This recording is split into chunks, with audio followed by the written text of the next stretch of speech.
Bonjour, bienvenue sur ABC Juris.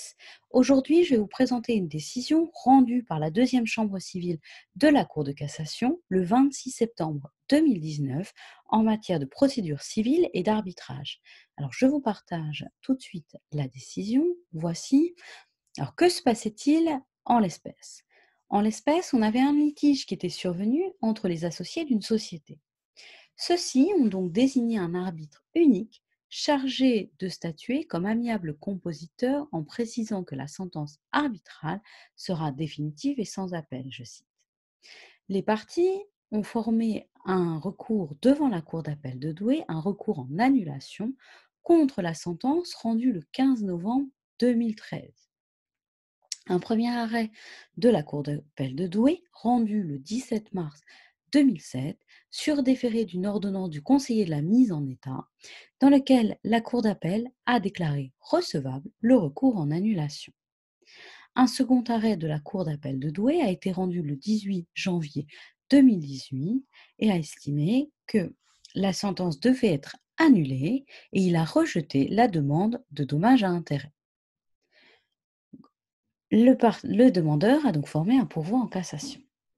La Cour de cassation devait en premier se prononcer sur l'utilisation de la voie électronique pour former un recours en annulation en matière d'arbitrage.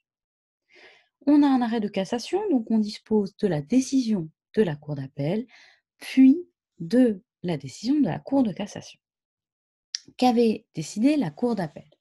Alors, la Cour d'appel a considéré que l'on ne pouvait pas reprocher aux appelants de ne pas avoir utilisé la voie électronique pour former le recours, puisque, je cite, ni l'arrêté du 30 mars 2011, consolidé le 1er janvier 2013 et pris en application de l'article 930-1 alinéa 4 du Code de procédure civile, ni la convention locale de procédure du 10 janvier 2013 ne mentionnaient le recours en annulation en matière d'arbitrage. De plus, je cite, cela ressort de la correspondance du 22 septembre 2014 du président de la commission intranet et nouvelles technologies du Conseil national des barreaux qui confirme que les tables de la chancellerie en l'état d'utilisation de la plateforme e-barreau ne prévoient pas la mention de recours en annulation d'une sentence arbitrale et qu'il n'existe à ce jour aucune mention permettant d'identifier dans le cadre d'un tel recours un demandeur au recours ou un défendeur au recours.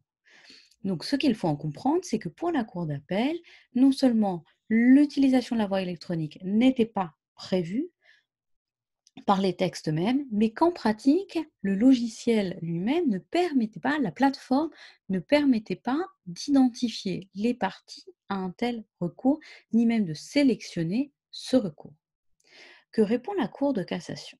La Cour de cassation, au visa des articles 930-1 et 1495 du Code de procédure civile, estime, je cite, que le recours en annulation d'une sentence arbitrale est formé, instruit et jugé selon les règles relatives à la procédure en matière contentieuse prévues aux articles 900 à 930-1 du Code de procédure civile, que le premier dispose que les actes de procédure sont à peine d'irrecevabilité remis à la juridiction par voie électronique.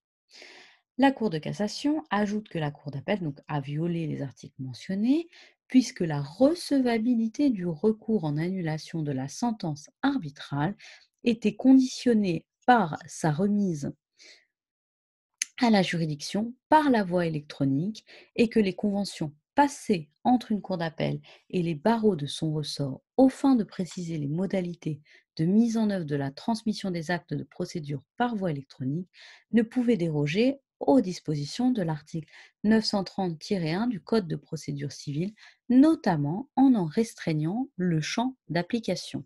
Alors, pardon, je vous mets la décision, je descends pour que vous ayez tout. Voici. Et ensuite, la Cour de cassation se prononce sur le second moyen qui concerne cette fois l'arrêt du 18 janvier 2018. La Cour de cassation ajoute alors au visa de l'article 625 du Code de procédure civile que la cassation de l'arrêt du 17 mars 2016 entraîne l'annulation par voie de conséquence de l'arrêt du 18 janvier 2018 qui en est la suite. Elle vise aussi les articles 627 et 1015 du Code de procédure civile pour se prononcer. Elle décide donc qu'il n'y a pas lieu de statuer sur les autres griefs du pourvoi. Elle casse et annule l'arrêt rendu le 17 mars 2016 entre les parties par la Cour d'appel de Douai. Elle estime qu'il n'y a pas lieu à renvoi puisqu'elle déclare le recours en annulation irrecevable. Et enfin, elle constate l'annulation de l'arrêt du 18 janvier 2018. Voici pour la présentation de cette décision.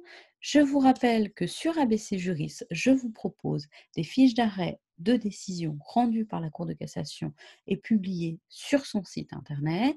N'hésitez pas à me contacter si vous êtes intéressé par la fiche d'arrêt de certains arrêts. Je pourrais tout à fait les ajouter. Je vous retrouve donc très bientôt sur ABC Juris pour de nouvelles vidéos.